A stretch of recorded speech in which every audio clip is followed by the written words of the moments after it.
Assalamualaikum warahmatullahi wabarakatuh. Alhamdulillah pada hari ini Allah memberikan kesehatan pada saya dan bisa berbagi sedikit ilmu pengetahuan kepada teman-teman. Saya doakan teman-teman yang mendengarkan podcast ini selalu dalam lindungan Allah Subhanahu wa taala. Kali ini kita akan membahas tentang biografi Muhammad Rashid Ridho dan bagaimanakah pemikirannya. Oh ya, sebelum kita membahas tentang Muhammad Rashid Ridho, buat teman-teman jangan lupa like dan komen.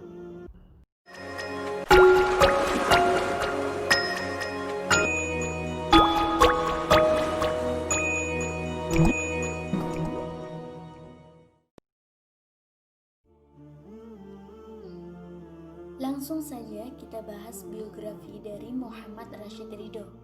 Jadi, Muhammad Rashid Ridho merupakan salah satu seorang tokoh pembaharu dunia Islam pada masa modern.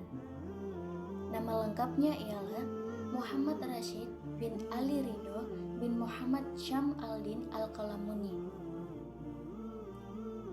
Beliau adalah seorang bangsawan Arab yang mempunyai garis keturunan langsung dari Sayyidina Husain, putra Ali bin Abi Thalib, dan Fatimah, putri Rasulullah Sallallahu Alaihi Wasallam, dan sekaligus cucu dari Rasulullah Sallallahu Alaihi Wasallam. Muhammad Rashid Ridho merupakan murid dari Muhammad Abduh. Beliau dilahirkan pada tahun 1865 di Al-Qalamun, suatu desa di Lebanon. Lalu bagaimanakah perjalanan pendidikan dari Rashid Ridho? Jadi, semasa kecil, Rashid Ridho belajar di sebuah sekolah tradisional di Al-Qalamun untuk belajar menulis, berhitung, dan membaca Al-Quran.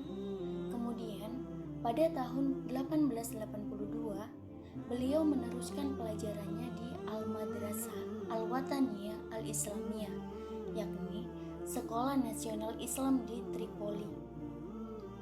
Di sekolah tersebut, beliau banyak belajar pengetahuan agama seperti pelajaran nahwu, shorof, akidah, fikih, ilmu hitung, dan ilmu bumi.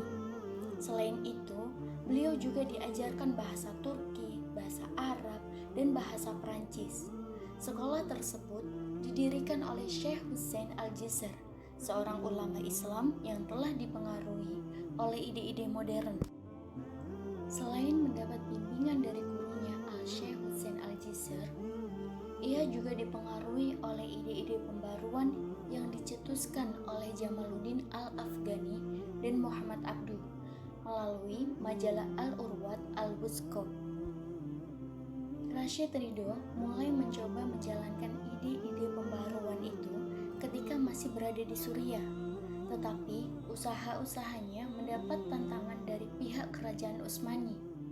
Ia merasa terikat dan tidak bebas, sehingga ia memutuskan pindah ke Mesir pada bulan Januari tahun 1898 Masehi. Selama di Mesir, Rashid Ridho berkesempatan untuk memperdalam pengetahuan, sekaligus menggali langsung inti gerakan-gerakan pembaharuan di Mesir. Kemudian, ia bertemu dengan Muhammad Abduh. Pertemuan ini dijadikan waktu yang penting bagi Rashid Ridho untuk memperdalam pengetahuannya dalam pembaharuan Islam. Sampai akhirnya, Muhammad Rashid Ridho mampu menerbitkan majalah Al-Manar pada 22 Syawal 1315 Hijriah atau 17 Maret 1898 Masehi. Majalah ini terbit mingguan sebanyak 8 halaman. Kemudian Rashid Ridho memberikan usulan untuk diadakan tafsir modern dari Al-Quran, yang kemudian tafsiran itu disesuaikan dengan ide-ide yang dicetuskan oleh Muhammad Abduh. Setelah mendapat persetujuan dari Muhammad Abduh, karangan tersebut ia siarkan dalam majalah Al-Manar hingga kemudian dikenal dengan tafsir Al-Manar. Muhammad Abduh memberikan pengetahuan tafsir ini sampai ia meninggal di tahun 1905 Masehi. Setelah gurunya meninggal, Rashid Ridho meneruskan penulisan sesuai dengan jiwa dan ide yang dicetuskan oleh Muhammad Abduh, hingga akhirnya Rashid Ridho mampu menuliskan tafsirnya sendiri. Itulah biografi singkat dari Muhammad Rashid Ridho. Lalu bagaimana dengan pemikiran beliau tentang pembaharuan Islam?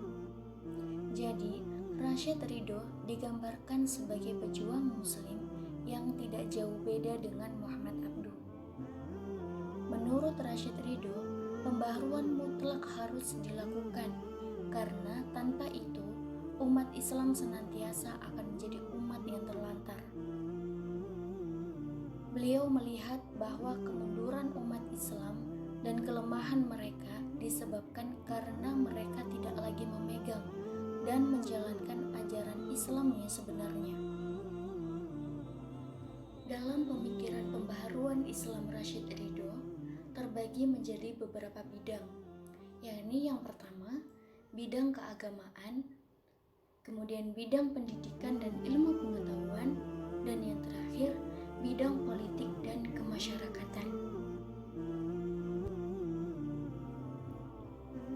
Yang pertama, kita akan membahas tentang bidang keagamaan. Jadi, pemikiran pembaharuan Rashid Ridho dalam bidang keagamaan bisa dikatakan sama seperti pemikiran Muhammad Abduh. Umat Islam mengalami kemunduran karena tidak menganut ajaran-ajaran Islam yang sebenarnya. Hal ini dikarenakan banyak faham-faham yang tidak sesuai masuk ke dalam tubuh Islam, seperti segala khurafat, tahayul, bid'ah, jumud, dan taklid. Oleh karena itu, menurut analisis Rashid Ridho, ajaran Islam yang murni akan membawa kemajuan umat Islam. Itulah sebabnya segala macam khurafat, tahayul, bid'ah, jumud, taklid, ajaran-ajaran yang menyimpang dari ajaran Islam harus disingkirkan. Selain itu, dalam Islam telah banyak masuk unsur bid'ah yang merugikan bagi perkembangan dan kemajuan umat Islam. Rashid Ridho sangat menentang keras ajaran syekh-syekh tarekat tentang tidak pentingnya hidup duniawi, pujian-pujian dan kepatuhan yang berlebih-lebihan pada syekh dan wali. Menurut beliau, umat Islam harus dibawa kembali kepada ajaran Islam yang sebenarnya, yaitu ajaran yang murni dan terhindar dari segala bid'ah. Yang kedua, bidang pendidikan dan ilmu pengetahuan. Peradaban barat modern menurut Rashid Ridho didasarkan atas kemajuan ilmu pengetahuan dan teknologi. Dalam lapangan ini, Rashid Ridho sangat antusias mendukung program Muhammad Abduh untuk melakukan pemasukan ilmu-ilmu umum ke dalam lembaga pendidikan milik umat Islam. Hal itu dikarenakan ilmu pengetahuan dan teknologi tidak bertentangan dengan Islam. Untuk kemajuan, umat Islam harus mau menerima peradaban barat seperti ilmu pengetahuan dan teknologi. Bahkan, Rashid Ridho mewajibkan bagi umat Islam mempelajari ilmu pengetahuan dan teknologi modern, asalkan dimanfaatkan dalam hal kebaikan. Dan yang terakhir, bidang politik dan kemasyarakatan. Semua umat bersatu di bawah satu keyakinan, satu sistem moral, dan satu sistem pendidikan, dan tunduk pada satu sistem hukum. Hukum dan undang-undang tidak dapat dijalankan tanpa kekuasaan pemerintah. Oleh karena itu, untuk kesatuan umat perlu mengambil bentuk negara. Negara yang dianjurkan Rashid Ridho ialah negara dalam bentuk kekhalifahan. Karena beliau memiliki program pelaksanaan, yaitu menghidupkan kembali sistem kekhalifahan di dalam zaman modern. Karena bentuk pemerintahan seperti ini akan membawa kesatuan umat Islam. Itulah penjelasan dari saya mengenai salah satu tokoh pembaruan di dunia Islam, yaitu Muhammad Rashid Ridho. Semoga bermanfaat. Syukran jazakumullah khair. Wassalamualaikum warahmatullahi wabarakatuh.